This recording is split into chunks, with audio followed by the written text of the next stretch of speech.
Welcome, boxing fans. This is another edition of Boxing Confidential Radio, a service of BoxingConfidential.com. I am Ricardo Lois with co-host John Chavez. To kick off the show this evening, we have the one, the only, Roger Mayweather. What's up, Roger? How's it going, man? Everything's good. Everything's good. I can't complain, I believe. And as we were saying a second ago, if you complain, nobody would probably care, man. It's a dog-eat-dog world. Obviously not. Obviously not. So, I've been playing before. Nobody gave a fuck. So I heard anything different. Hey, so Roger, a lot of our listeners would like to get your take on the fight this past Saturday, the main event between Manny Pacquiao and David Diaz. What are your thoughts on that? What are your thoughts on the fight? Well, obviously, Manny Pacquiao is obviously a bigger threat.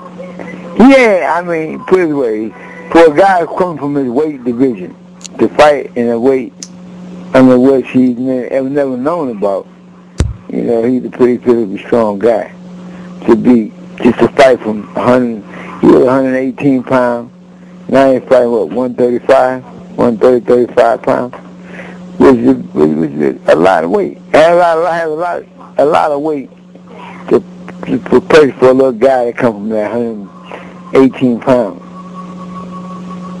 Now let me ask you this, Roger. We know your nephew, Little Floyd. He's retired, and he's come out and said he's retired. How much do you believe that is his uncle? Do you think that's a business ploy? Do you think you'll see Floyd back in the ring, or do you think he's done with it? He's had enough. He's done enough. He's proved enough. Well, I mean, if you look in history, Floyd is the only fighter to this day to win six world championships in 5 different weight classes. Ain't nobody in history ever did it and retired undefeated.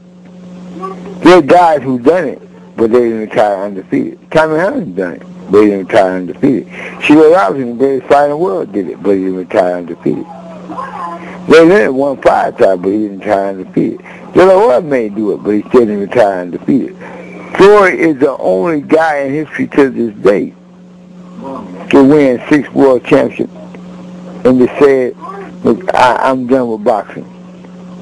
I mean, he can do that. He can say that because he's already proven what he needs to prove in terms of his status as the best fighter in the world. I mean, if he decided to stay retired, it wouldn't bother me. If he decided to say, well, listen, I want to try one more time. I mean, who can complain? Because remember, he's still young. So I don't know I can't never tell you that he's retired for good. I can't never say that because I really don't know. I don't know what goes through his mind. But to this day, he's still the only guy in history ever to do what he's done. There ain't no fighter in history to this day who has done what Floyd's done. So most people fight. They fight for a reason. Why do you think more people fight? Because they need money. Well, obviously, he don't need money, so that ain't the reason why he's fighting. So he's able to retire on his own terms. Hey, Roger, so basically with Floyd's retirement, he was labeled as the #1 pound-for-pound fighter. Manny Pacquiao, inherited that title this past Saturday. He kind of showed why. How is Manny Pacquiao going to hear as the #1 pound-for-pound fighter? Manny Pacquiao ain't went no divisions up and fought a bunch of former world. He beat some former world champions, but they were pretty much in his weight class. When he started going, don't get me wrong, he was a good fighter. I'm not saying that, but to have that pound-for-pound status,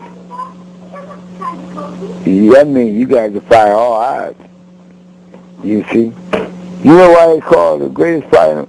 Why do you think they call the real pound-for-pound fighter the greatest fighter in the world? You know who that was, don't you? Sugar Ray Robinson. Okay, then. You know why? You know why they call him the greatest fighter in the world? Because first off, Sugar Robinson never lost an amateur fight, #1. He was 89-0.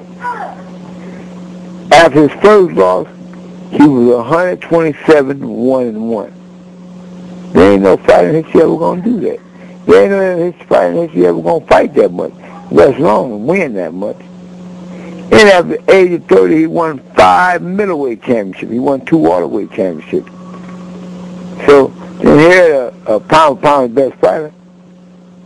You think Pacquiao gonna go past that 35-pound weight class?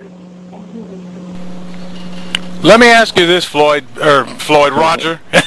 I've been drinking. I have a Slurpee here with a little bit of alcoholic beverage. I've been drinking a little bit today. Roger, let me ask you this, man, just to keep it light. Who's the wildest boxing family, the Mayweathers or the Spinxes? Who are the wildest? Who's wilder, the Spinxes or the Mayweathers? I mean, we all have different opinions. I mean, Spinx, I guess they were wild in their own right. Leon was, not Mike. Mike was pretty settled. Corey pretty settled. Mild-mannered anyway. So, I don't know, but I think with the Mayweather, see, we all trained fighters. See, we learned boxing when we were young, but we all trained fighters. And we all pretty much been in boxing pretty much all our life. So, boxing is just another thing to do. And, I don't know who I can't say who the craziest is though. But I know we both from the Midwest. Let me follow up with a more serious question. We know that you, your brother Floyd Sr., Jeff Mayweather, were all boxers. You're all in the game. But what brought you guys into the game? I mean, who introduced you guys to the game? Because well, my brother Floyd started boxing first. I wanted to know where he was going.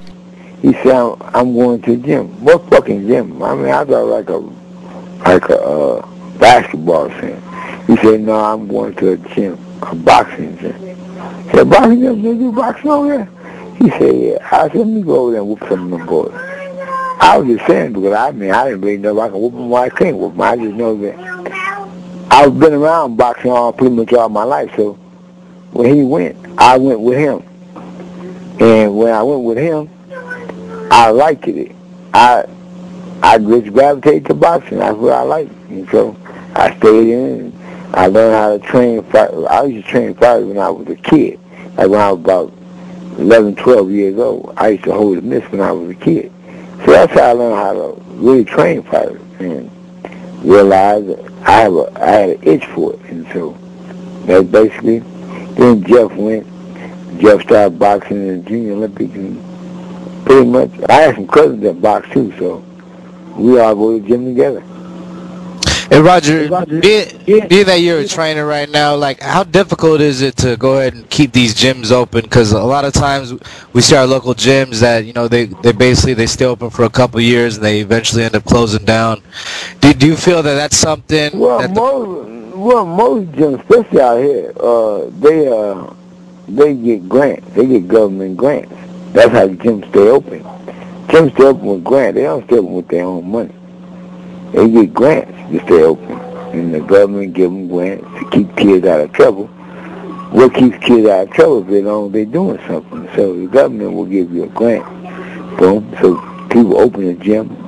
They get the grant, boom, but they have to have names. They just can't open a gym. They have to have names, and people have to fill out the paper every day.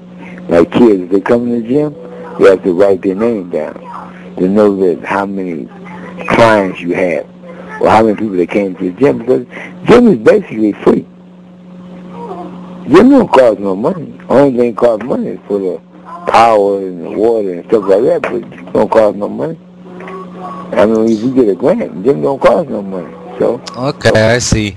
Well, back to the pound-for-pound talk. You stated that Pacquiao doesn't deserve that title. How would you see a fight playing out between your nephew Floyd and Pacquiao? Let's say at a weight of about 140 pounds. You can't fight 140 pounds. Floyd can't make 40 no more. That's a mismatch. It'll be a mismatch at 30 pounds. It'll be a mismatch at 30 pounds. I mean, remember this.